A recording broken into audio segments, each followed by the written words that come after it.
Ilagay mo ito sa iyong underwear at siya po ay labis na mababaliw sa sobrang pagmamahal sa iyo. Hello mga guys, kumusta kayo? Panibagong araw, panibagong video na naman tayo. And sa araw na ito ay isa na naman video ang aking tuturo sa inyo na simpleng gabay o simpleng pamamaraan na makakatulong sa atin. At bago ang lahat, gusto ko lang mag-disclaimer sa mga taong hindi naniniwala at hindi gusto ang mga kagaya nitong video. Please skip this video and maghanap kayo ng videos na gustong gusto nyo, dahil ang video na ito ay para lamang ito sa mga taong naniniwala and gusto mag-try.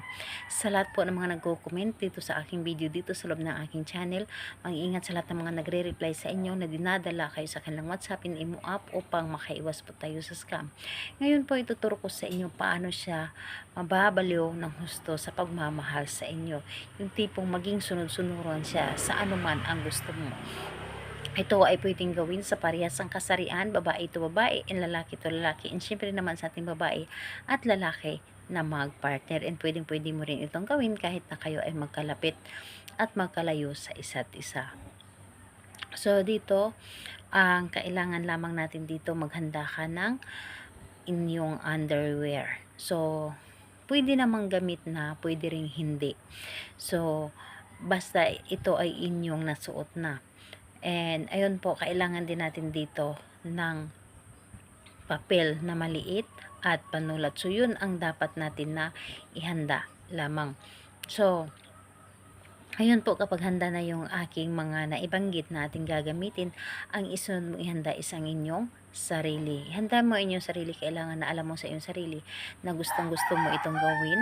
Kailangan na naniniwala ka, and syempre kailangan na nagtiwala ka sa inyong dapat na gawin. So ayan po, kapag ready na, pwede mo na itong umpisahan. So, ang gagawin mo lamang dito, napakadali lamang. So, sa isang maliit na pirasong papel, isulat mo doon ng 3 beses ang kanyang pangalan at apelyido ng inyong target. So, 3 beses po pangalan niya at apelyido. And kapag sulat or nakapagsulat mo na ito, yung kanyang pangalan at apelyido, pahiran mo ito ng laway ang kanyang pangalan.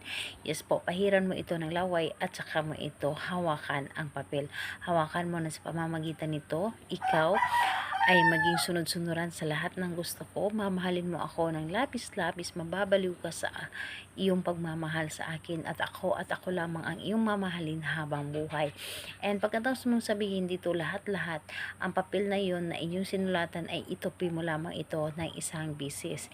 Itupi mo lamang ito ng isang bisis at saka mo ito ilagay doon sa gitna ng inyong underwear. So ilagay mo ito doon sa gitna ng inyong underwear at ito ay inyong itupi ang inyong underwear, at yung underwear mo na yon ay ilagay mo sa ilalim ng inyong unan. Pwede rin naman sa ilalim ng inyong kama, sa ilalim ng inyong foam. So doon mo po yun ilagay. So ayun, kung gusto mo na hindi makita na ibang tao, pwede doon sa higaan mo sa ilalim ng inyong foam or di kaya sa ilalim ng inyong unan. Pwede po, wala pong problema. And gawin mo ito sa araw ng Tuesday and Friday sa kahit anong oras.